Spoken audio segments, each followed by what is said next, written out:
हमने रोबोट्स के बारे में पढ़ा कि robots.txt आपके सर्च क्रॉलर्स की बिहेवियर को कंट्रोल करती है कि कैसे वो आपकी वेबसाइट क्रॉल करते हैं और क्या इंडेक्स करेंगे क्या नहीं करेंगे।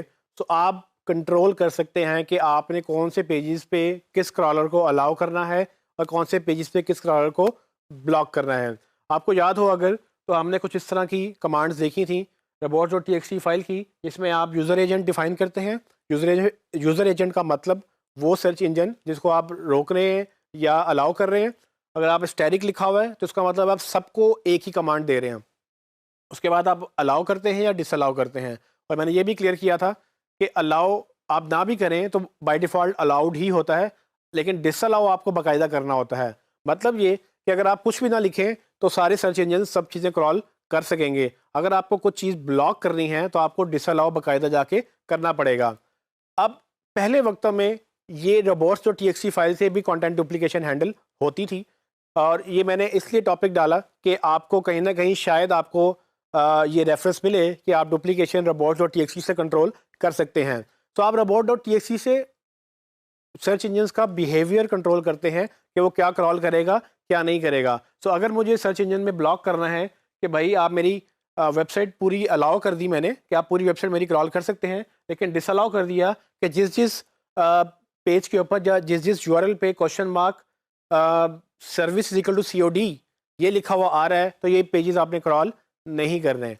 इससे क्या होगा कि जब भी गूगल मेरे वो स्मार्टफोन वाला पेज क्रॉल करेगा उसमें अगर वो सर्विस COD फिल्टर वाला यूआरएल उसको मिलेगा तो वो उसको क्रॉल नहीं करेगा। लेकिन क्रॉल ना करना और इंडेक्स ना करना ये दो डिफरेंट चीज़ें हैं।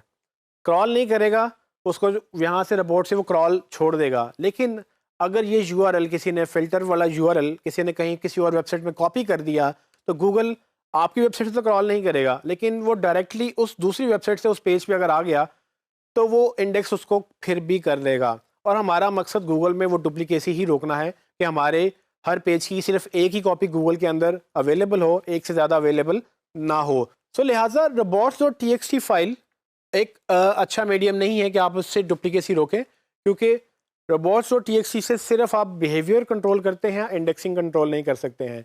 तो आप ये कोशिश करें कि जब भी आप किसी चीज़ को नहीं चाहते गूगल के अंदर, उसको या तो 301 रीडायरेक्ट से कंट्रोल करें, मतलब कि वो पूरे का पूरा यूआरएल ही ख़त्म हो जाए। जब भी वो ओपन हो वो दूसरा प्रेफर्ड यूआरएल आपका वही आए जो आप चाहते हैं, उसकी कॉपी सारी की सारी रीडायरेक्ट हो जाए। लेकिन जहाँ पर आप रीडायरेक्ट नहीं लगा सकते, जहाँ पर आपको वो फ़िल्टर वाले, क्राइटेरिया वाले, क्यूरी वाले यूआरएल चाहिए, वहाँ पर आप कोशिश करें कि कैनोनिकल टैग्स डालें, ताकि गूगल जब भी उनको क्रॉल करे वो आपको वही पेज पे आपको रैंक करेगा जो आपने मेन जो पेज आपने इसका कैनोनिकल डाला हुआ होगा।